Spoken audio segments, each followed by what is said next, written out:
Hello students, मैं S Chandrawat स्वागत करता हूं आप सभी का विनायक एजुकेशन ग्रुप के इस ऐप के ऊपर, जहां मैं आपके सामने फिर से लेकर हाजिर हो चुका हूं 11th क्लास केमिस्ट्री। और इस 11th क्लास केमिस्ट्री के अंदर अपन चर्चा कर रहे हैं लेसन 1 रसायन विज्ञान की कुछ मूलभूत अवधारणाओं से संबंधित।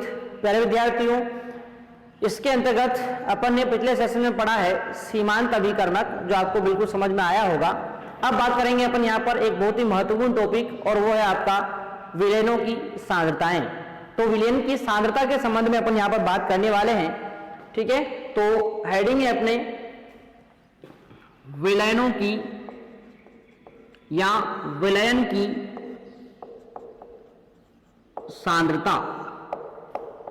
अब सबसे पहली बात तो यह आती है कि विलयन की सांद्रता होती क्या है। तो वो सिंपल सी आपको यहां पर डेफिनेशन याद रखनी है कि किसी भी विलयन के दिए गए आयतन में उपस्थित विलेय के मोलों की संख्या, यानी कि कोई भी जो विलयन है उस विलयन के दिए गए आयतन में, या बोल सकते हैं इकाई आयतन में उपस्थित विलेय की पदार्थ की जो मात्रा होती है वही क्या कहलाती है, सांद्रता। यानी किसी भी विलयन के इकाई आयतन में कितना विलेय घुला हुआ है वही उसकी क्या कहलाती है, सांद्रता कहलाती है। ठीक है ना। तो परिभाषा बहुत सिंपल सी है कि किसी विलयन के इकाई आयतन में उपस्थित विलेय पदार्थ की मात्रा को सांद्रता, मात्रा को सांद्रता कहते हैं। यानी किसी विलयन के इकाई आयतन में उपस्थित विलेय पदार्थ की मात्रा क्या कहलाती है, सांद्रता। यानी मान लेते हैं, मैंने इकाई आयतन का मतलब 1 लीटर आयतन, मान लेते हैं 1 लीटर विलयन है, उस विलयन के अंदर 200 ग्राम विलेय पदार्थ घुला हुआ है। तो ये 200 ग्राम क्या है, उसकी सांद्रता है 200 ग्राम प्रति लीटर। ये क्या होगी, उसकी सांद्रता होगी। ठीक है। तो किसी भी विलयन के इकाई आयतन में उपस्थित विलेय पदार्थ की जो मात्रा होती है वही क्या कहलाती है, सांद्रता कहलाती है। ठीक है। अब देखो, ये जो सांद्रता होती है इसे निम्न प्रकार से व्यक्त कर सकते हैं। इसे निम्न प्रकार से व्यक्त कर सकते हैं, व्यक्त कर सकते हैं। अब किस प्रकार से व्यक्त कर सकते हैं, तो देखो मैं आपको बता दूं, यहां पर पहला होता है द्रव्यमान प्रतिशत। किस रूप में बात करते हैं अपन, द्रव्यमान प्रतिशत के रूप में बात करते हैं। उसके बाद दूसरा होता है आयतन प्रतिशत। क्या होता है, आयतन प्रतिशत। तीसरा होता है द्रव्यमान आयतन प्रतिशत, द्रव्यमान आयतन प्रतिशत। चौथा होता है मोलरता। पांचवी होती है मोललता। छठा होता है नॉर्मलता।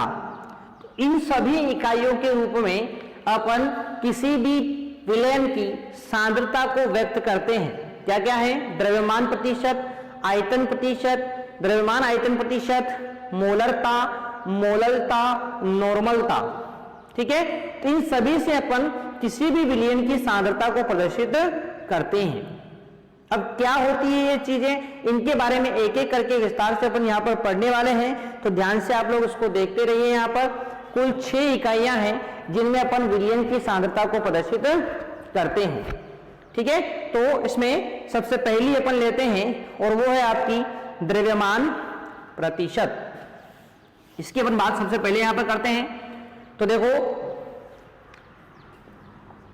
द्रव्यमान प्रतिशत की परिभाषा आपसे पूछी जाए तो याद रखना है, वैसे तो मैं आपको बता चुका हूं पहले भी द्रव्यमान प्रतिशत के बारे में, प्रतिशत संगठन के बारे में बता चुका हूं, पर फिर भी एक बार विलयन के लिए अपन खुद ध्यान रखेंगे कि विलयन के 100 भार भागों में उपस्थित 100 भार भागों में उपस्थित विलेय पदार्थ के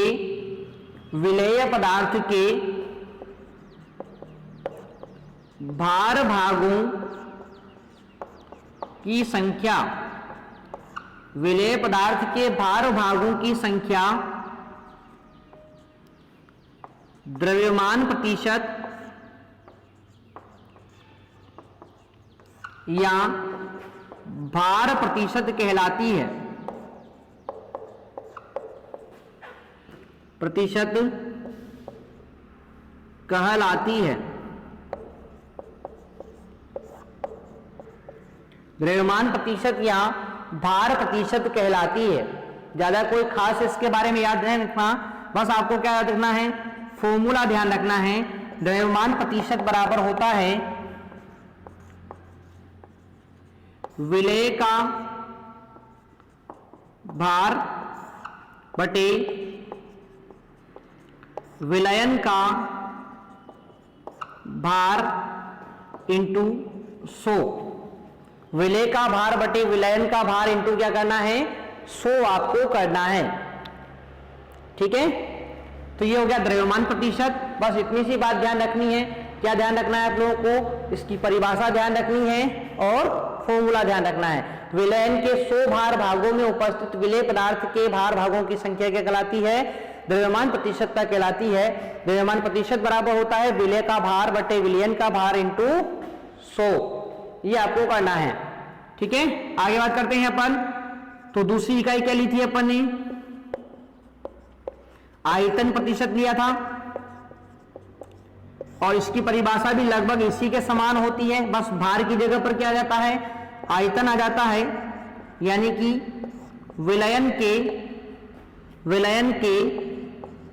100 आयतन भागों में उपस्थित विलेय पदार्थ के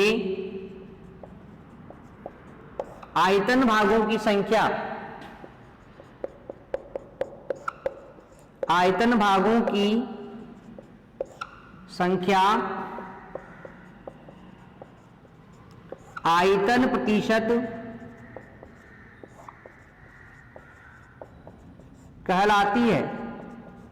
क्या कहलाती है, आयतन प्रतिशत कहलाती है। ठीक है, और फॉर्मूला आप लोगों से पूछा जाए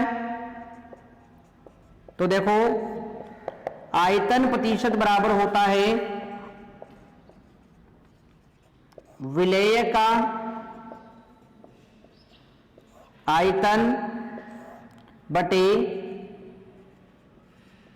विलयन का आयतन इंटू 100। यानी ऊपर भार आया था, विलेय का भार बटे विलयन का भार, यहां विलयन का आयतन बटे विलयन का आयतन, विलेय का आयतन बटे विलयन का आयतन। तो ये इसके अंतर्गत आ जाता है। ठीक है, तो दो परिभाषाएं मैंने आपको यहां पर बता दी है।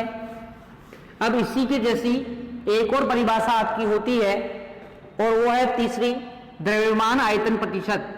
तो इसको भी मैं साथ के साथ आपको बता देता हूं। द्रव्यमान आयतन प्रतिशत, इस द्रव्यमान आयतन प्रतिशत के अंदर इस पहली वाली परिभाषा और दूसरी वाली परिभाषा दोनों का मिक्स होता है। कैसे होता है, तो देखो, विलयन के विलयन के 100 आयतन भागों में उपस्थित विलेय पदार्थ के भार भागों की संख्या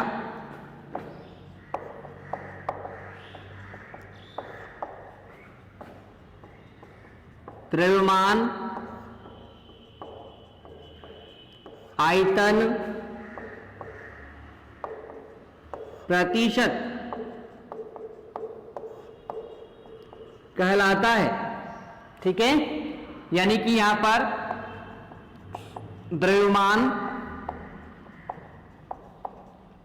आयतन प्रतिशत बराबर अपन बात करें तो मैंने क्या बताया, विलयन के 100 आयतन भागों में उपस्थित विलेय के भार भागों की संख्या। देखिए, एक तो आयतन भाग है और एक क्या है, भार भाग है। तो इसमें फॉर्मूला बन जाएगा विलेय का भार, यानी ऊपर तो आएगा भार, नीचे आएगा विलयन का आयतन,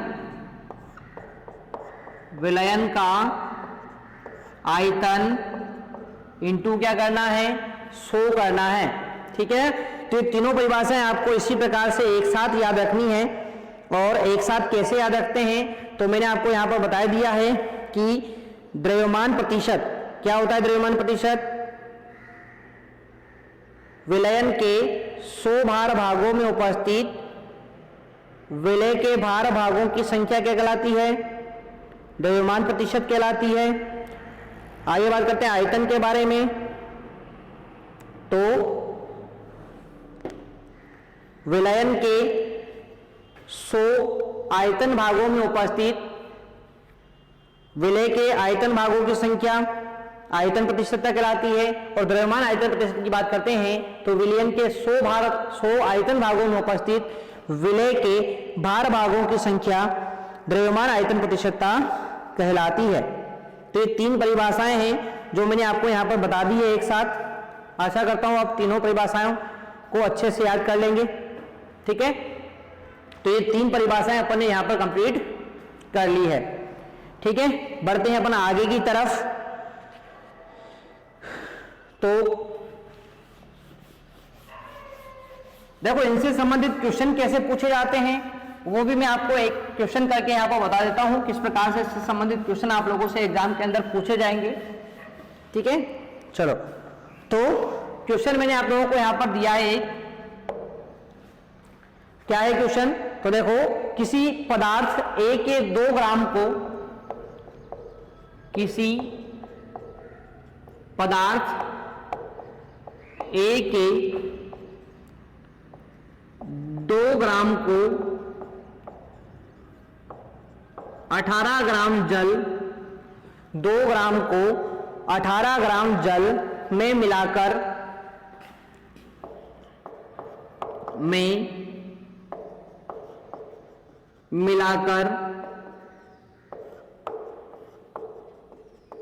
विलयन प्राप्त करते हैं, विलयन प्राप्त करते हैं, विलेय का द्रव्यमान प्रतिशत परिकलित कीजिए। विलेय का द्रव्यमान प्रतिशत परिकलित कीजिए, यानी आपसे द्रव्यमान प्रतिशत यहां पर पूछा है। ठीक है ना, तो देखो, वो सिंपल सी बात है। आप लोगों को यहां पर क्या दिया हुआ है, पहले ये लिख लेते हैं अपन। तो आपको यहां पर विलेय का भार दिया गया है, जो कम वाला है वो क्या है, विलेय है। कितना है, 2 ग्राम है। आगे जल दिया हुआ, आपको पता है जल के अंदर घोला गया है, तो जल किसका काम करेगा, यहां पर विलायक का काम करेगा। यानी विलायक का भार कितना है, 18 ग्राम हो गया। ठीक है, अब देखो फॉर्मूला लगाना है, तो मैंने आपको द्रव्यमान प्रतिशत का फॉर्मूला क्या बताया था, विलेय का भार बटे विलयन का भार इंटू 100। ठीक है ना, यही बताया था। अब आपको तो दिक्कत आ गई। क्या दिक्कत आ गई कि सर ऊपर तो विलेय और विलायक दिए हुए हैं, यहां विलयन है, तो अब कैसे इसमें मान रखें? तो आपको एक बात पता होना चाहिए कि चूंकि विलयन जो बनता है वो किससे बनता है? विलयन किससे बनता है? विलेय प्लस विलायक से बनता है। ये जानते हैं अपन भाई, विलयन बनता किससे है? विलेय प्लस विलायक से बनता है, ये अपन अच्छे से जानते हैं। ठीक है ना, तो मैं क्या कर सकता हूं, इस विलयन की भार की जगह पे क्या लिख सकता हूं? विलेय प्लस विलायक का भार भी लिख सकता हूं, बात तो एक ही है। ठीक है ना, तो एक फॉर्मूला अपने पास और आ जाएगा यहां पर कि विलेय का भार बटे विलेय प्लस विलायक का भार इंटू 100 करना है। तो देखो विलेय का भार कितना दिया गया है? 2 ग्राम दिया गया है। विलेय प्लस विलायक का भार तो 2 + 18 दिया हुआ है, इंटू क्या करना है? 100। ठीक है, सोल्व कर लेते हैं इसको। तो देखो 2/20 इंटू 100 आएगा। 20 से ये कितनी बार? 5 बार कैंसिल हुआ, तो 10%। ये आपके पास आंसर यहां पर आ जाएगा। तो इस प्रकार से अपन इनसे संबंधित क्वेश्चंस को सोल्व करेंगे। आशा करता हूं आपको ये क्वेश्चन बिल्कुल समझ में यहां पर आ गया होगा। ठीक है, तो इस तरह के छोटे छोटे से क्वेश्चन आपको द्रव्यमान प्रतिशत, आयतन प्रतिशत और द्रव्यमान आयतन प्रतिशत से संबंधित दिया जाएगा। डायरेक्ट फॉर्मूला लगाकर आप लोग इन तीनों को यहां से ज्ञात कर सकते हैं। ठीक है, तो ये बात हो गई अपनी किसकी? इन 3 परिभाषाओं से संबंधित। आशा करता हूं आपको ये बात समझ में आई होगी। ठीक है, तो यहां तक की विषय वस्तु आज आप लोग कंप्लीट करेंगे, बाकी पढ़ेंगे अपन नेक्स्ट क्लास में। तब तक के लिए टेक केयर, बाय।